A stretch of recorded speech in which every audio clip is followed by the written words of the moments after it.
আসসালামু আলাইকুম রহমতুল্লাহি ওবরকাতুহু। সম্মানিত দর্শক, 2025 সনের ডিসেম্বর মাসে আমাদের জাতীয় নির্বাচন হবে এবং এই বিষয়ে বিএনপি প্রায় শতভাগ শক্তি নিয়োগ করে তাদের যত রাজনৈতিক কৌশল রয়েছে সেই কৌশল দিয়ে সরকারের উপর চাপ সৃষ্টি করে চলেছে।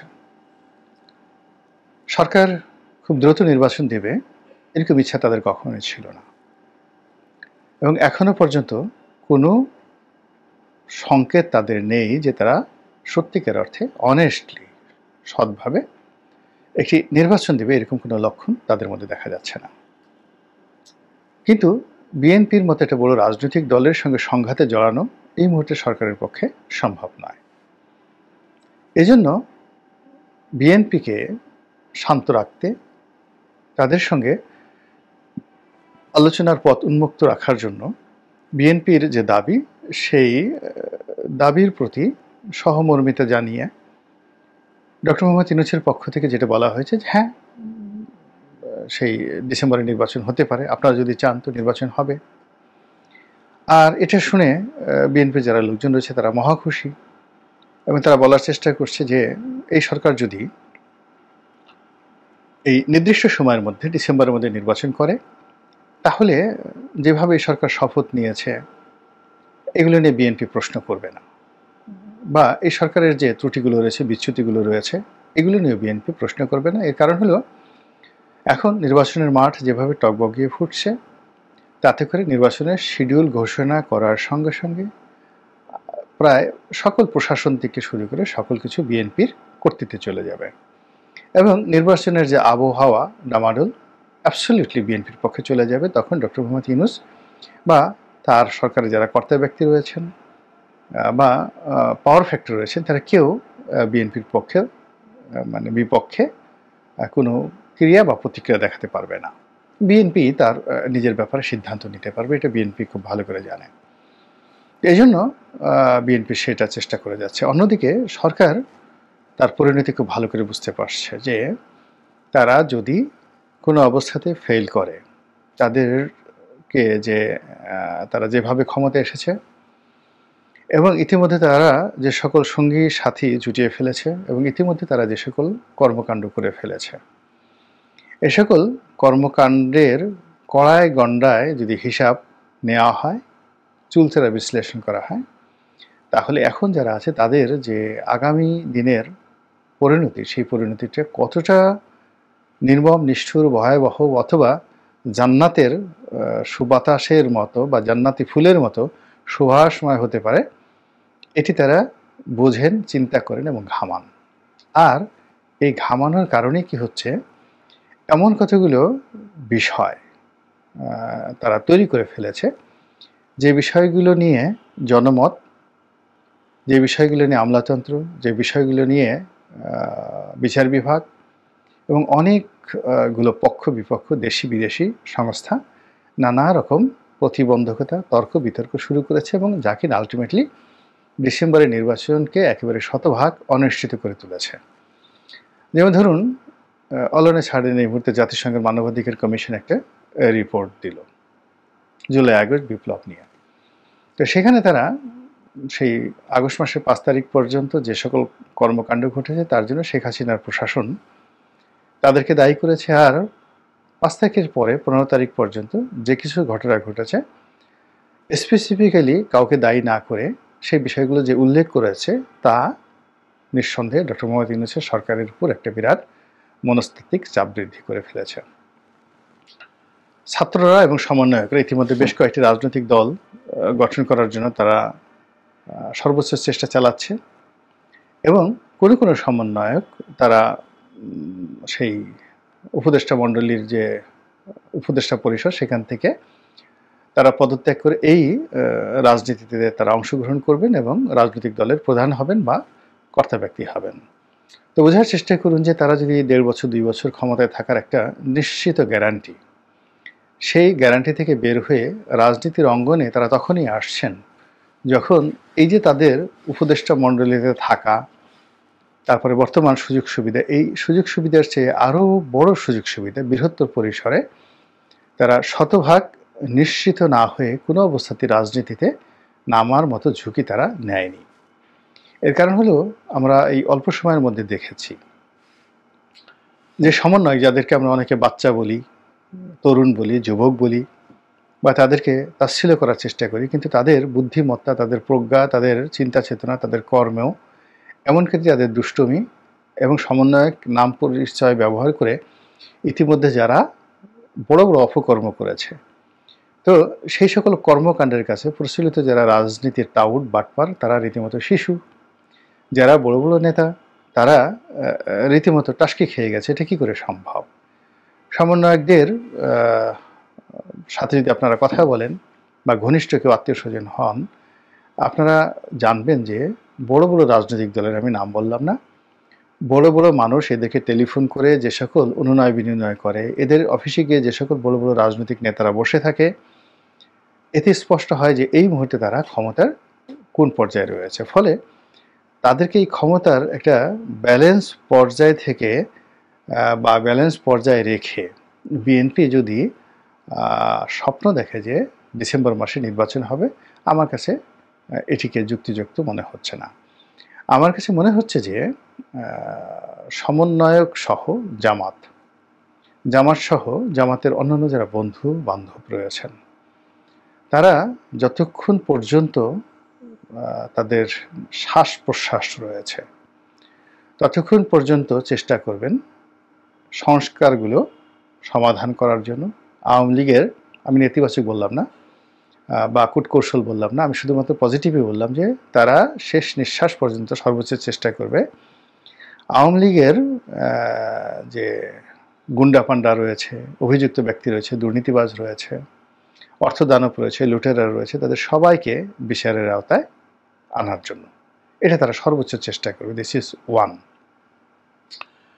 দ্বিতীয়ত তারা যে কাজটি করবে সেটি হলো যে সংস্কার প্রস্তাবগুলো ইতিমধ্যে গৃহীত হয়েছে, এই সংস্কারগুলো নিয়ে আলোচনা করবে, টালবাহানা করবে, অ্যামেন্ডমেন্ট করবে, আবার কমিটি করবে, বাস্তবায়ন করার চেষ্টা করবে, এটা নিয়ে কালক্ষেপণ করবে, কেউ আসবে কেউ আসবে না, সেগুলো নিয়ে আবার প্রচার হবে, প্রোপাগান্ডা হবে এবং সময়ক্ষেপণ হবে। এবং এগুলো করতে করতে কোথা দিয়ে যে ডিসেম্বর চলে যাবে, 2026 সনের জুন জুলাই চলে যাবে, আপনারা টেরও পাবেন না। তো এই যে পরিবেশ এবং পরিস্থিতি এবং প্রেক্ষাপট, এই প্রেক্ষাপটকে আরও জটিল করে তুলবে বর্তমান অর্থনৈতিক অব্যবস্থা, ভূতাত্ত্বিক রাজনীতির জটিলতা, আমেরিকার মনোভাব, পাকিস্তানের মনোভাব, ভারতের মনোভাব। তো এর কোনোটাই এখনো পর্যন্ত নির্বাচনের পক্ষে আসেনি। ফলে যারা নির্বাচন করছেন, এটা তাদের মনোকষ্টের বা মনোতুষ্টির কারণ হতে পারে, তাদের স্বপ্ন বিলাস হতে পারে, কিন্তু আলটিমেটলি এই নির্বাচনটা ডিসেম্বরের মধ্যে হওয়ার মতো কোনো গাণিতিক সমাধান বা কোনো গাণিতিক যে বৈশিষ্ট্য, এটি লক্ষ্য করা যাচ্ছে না। কিন্তু এখানে একটা বিষয়, মানে বলতে গেলে যারা নির্বাচন চাচ্ছেন আর যারা নির্বাচন এই মুহূর্তে চাচ্ছেন না, তাদের দুই পক্ষের মধ্যে অনেকটা টাগ অব ওয়ার এমন একটা পর্যায়ে চলে আসছে, মুখোমুখি অবস্থানে তা চলে আসছে যে এক পক্ষের বিজয় মানে অপর পক্ষের ধ্বংস। এবং এই কারণে যারা এই বিপ্লবের, জুলাই আগস্ট বিপ্লবের পক্ষের শক্তি, তারা সবাই বলার চেষ্টা করছেন যে বিজয়ী হওয়া মানেই পরাজিত পক্ষের বিচার করতে হবে, পরাজিত পক্ষের বিচার করতে হবে। এবং এই বিচার যদি না করা হয়, তাহলে যারা পরাজিত হয়েছে তারা ফিরে এসে বিজয়ীদেরকে মেরে ফেলবে। তাহলে বোঝার চেষ্টা করুন যে এই যে প্রচার চলছে, প্রোপাগান্ডা চলছে, এটি মূলত আওয়ামী লীগের নেতাকর্মীদেরকে গ্রেপ্তার, অপারেশন ক্লিন হার্টে যাদের ধরা হয়েছে তাদেরকে গ্রেপ্তারের পর যে বিচার, সেই প্রক্রিয়া, এরপরে অপরাধ ট্রাইব্যুনালে, আন্তর্জাতিক অপরাধ ট্রাইব্যুনালে যে মামলাগুলো চলছে, এবং সেই মামলাগুলো নিয়ে বিচার বিভাগের সঙ্গে আইন উপদেষ্টার মোটামুটি একটা বাহাস শুরু হয়ে গেছে। আইন উপদেষ্টা বলেছেন যে জুন জুলাইয়ের মধ্যে হয়তো কয়েকটা মামলা রায় পেয়ে যাবে, এটি নিয়ে সেই বিচার বিভাগ হুঙ্কার দিয়ে বলেছে আমরা স্বাধীন, এবং এই বিষয়ে আইন উপদেষ্টা যে কথা বলতে পারে না, এটা আইনের শিক্ষক হিসেবে তার জানা উচিত। তো এই যে বিষয়গুলো ঘটছে, অর্থাৎ একদিকে কোর্ট কাছারিগুলোতে গিয়ে যদি আপনি দেখেন, সেখানে বার এবং বেঞ্চ, উচ্চ আদালত থেকে নিম্ন আদালতে, মানে বিচারকদের মধ্যে সত্যিকার অর্থে স্বাধীন চেতা, স্বাধীনভাবে কাজ করার, নির্ভীক এবং নির্ভয়ে কাজ করার, গতি প্রকৃতি এবং এই রাষ্ট্রের জন্য খুব দ্রুত বিচার কর্ম শেষ করার যে তাগিদ, সেটা স্লো হয়েছে নাকি সেটা গতি পেয়েছে, এটা আপনারা যারা ভুক্তভোগী তারা ভালো করে জানেন।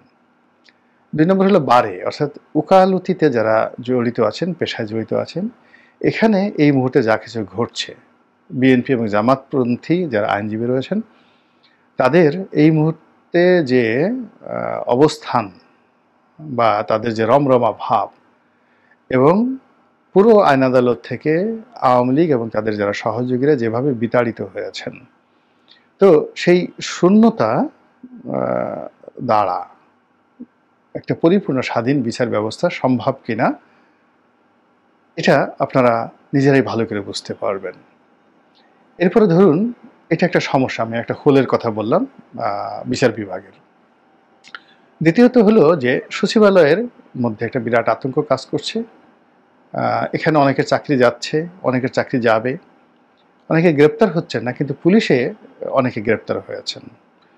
এসপি পর্যায়ের কর্মকর্তাদেরকে গ্রেপ্তার করে নিয়ে আসা হচ্ছে, ডিআইজিদেরকে গ্রেপ্তার করে নিয়ে আসা হচ্ছে। তো এই জিনিসগুলো পুলিশ বাহিনীর মধ্যে রীতিমতো ভীতি ছড়িয়ে পড়েছে। অন্যদিকে আওয়ামী লীগের যারা বিতাড়িত ডেভিল, তারা বিভিন্ন জায়গা থেকে দেশে দেশের বাইরে গিয়ে সামাজিক মাধ্যমে এসে পুলিশকে জড়িয়ে যে সকল কথাবার্তা বলছে, সেটাও পুলিশকে বিভিন্ন রকম বিপদে পড়েছে। ফলে এই পুলিশ দিয়ে ডিসেম্বর মাসে একটা চমৎকার নির্বাচন হবে, এর 1% সম্ভাবনাও নেই। তারপরে বিচার বিভাগ গেল, সচিবালয় গেল, পুলিশ গেল, এরপরে সেনাবাহিনীর কথা চিন্তা করেন। তো যেখানে সেনাবাহিনী, নৌবাহিনী, বিমান বাহিনী, তারা তাদের নিজেদের জায়গাতেই নিজেদের নিরাপত্তা তারা নিশ্চিত করতে পারছে না।